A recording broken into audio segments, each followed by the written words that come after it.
मोठी बातमी, Pakistani cricketers अभिनेत्यांचे YouTube channels पुन्हा एकदा आता सक्रिय झालेले आहेत। पहलगाम हल्ला जेव्हा झाला होता त्यानंतर हे बॅन करण्यात आलेलं, बंद करण्यात आलेलं, पुन्हा एकदा हे सगळे चॅनल्स दिसायला लागलेत।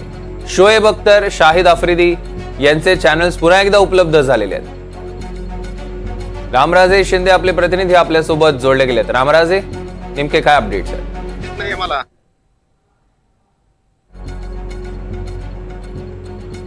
रामराजे, माझा आवाज तुमच्यापर्यंत पोहोचतोय? तर काही तांत्रिक कारणांमुळे रामराजे यांच्याशी आपला संपर्क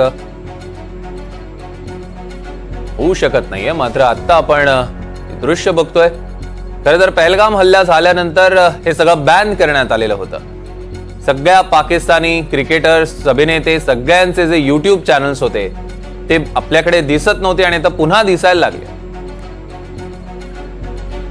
पुन्हा एकदा आपण जाणार आहोत, आपले प्रतिनिधी रामराजे आपल्यासोबत जोडले गेलेत। राम, दरम्यान जी गरळ ओकली जात होती देशाबद्दलची, भारताबद्दल, त्यामध्ये शाहिद आफ्रिदी, शोएब अख्तर सारखे नेते आहेत आणि त्याचबरोबर अनेक इन्स्टा आणि युट्यूबर्स आहेत की ज्यांचे फॉलोअर्स 9 मिलियन पेक्षा जास्त आहेत। अशा संपूर्ण पाकिस्तानमधील सेलिब्रिटींनी भारताच्या विरोधामध्ये गरळ ओकण्याचं काम सुरू केलं होतं आणि म्हणूनच कुठेतरी एक वेगळ्या प्रकारचं संभ्रमाचं वातावरण निर्माण करण्यामध्ये या क्रिकेटरचा आणि सेलिब्रिटीजचा हात होता आणि म्हणूनच त्यांच्या युट्यूब आणि त्याचबरोबर इन्स्टाला सुद्धा बंदी घालण्यात आली होती आणि भारतातलं त्यांचं जे प्रक्षेपण होतं ते बंद करण्यात आलं होतं आणि त्यामुळं